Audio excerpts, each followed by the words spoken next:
Russia operates the world's most sophisticated and persistent disinformation apparatus.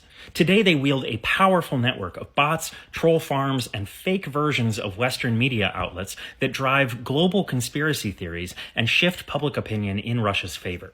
But though modern technology makes Russia's disinformation doctrine seem modern, it's actually been continuously evolving since the 1950s. During the Cold War, the Soviet Union industrialized disinformation in a way that had never really been done before. The KGB's Service A of the First Chief Directorate was responsible for planning and executing covert influence operations, also known as active measures, which were designed to manipulate public opinion, influence international relations, and promote Soviet foreign policy goals in general.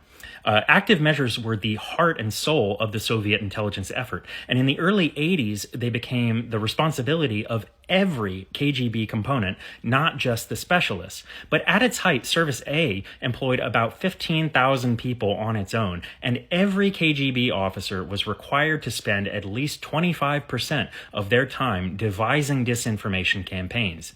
The Soviets operated a huge collection of front organizations to support this, and the impact was huge. The Soviets ran campaigns, for example, to convince the world that the U.S. military had created AIDS at a biological facility in Fort Detrick, Maryland. They seeded this story in foreign media, then they cited it domestically as foreign journalism. And the story appeared in media in over 80 countries and more than 30 languages. And by the mid-2000s, about 50% of Black Americans believed that AIDS was lab-made. Even after the collapse of the Soviet Union, the apparatus survived, though it was then divided between the KGB's two new successor agencies, the SVR, which focuses on foreign intelligence, and the FSB, which covers domestic security, while the GRU continues to operate under the Ministry of Defense, just as it did under the Soviet Union. In 2005, Russia launched RT, or Russia Today, which became Putin's overt and public-facing disinformation engine before it was sanctioned and pulled off the air across much of the West. And in 2013, eventual Russian traitor Yevgeny Prigozhin founded the Internet Research Agency, or IRA, a huge troll farm designed to support Russian goals.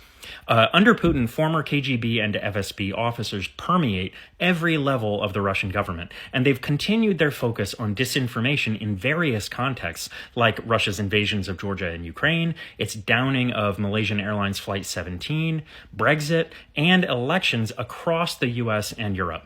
And today their efforts fuel division across the West, amplifying far-left and far-right narratives with the aim to fracture NATO unity, EU cohesion, and political stability in places like Africa and Latin America.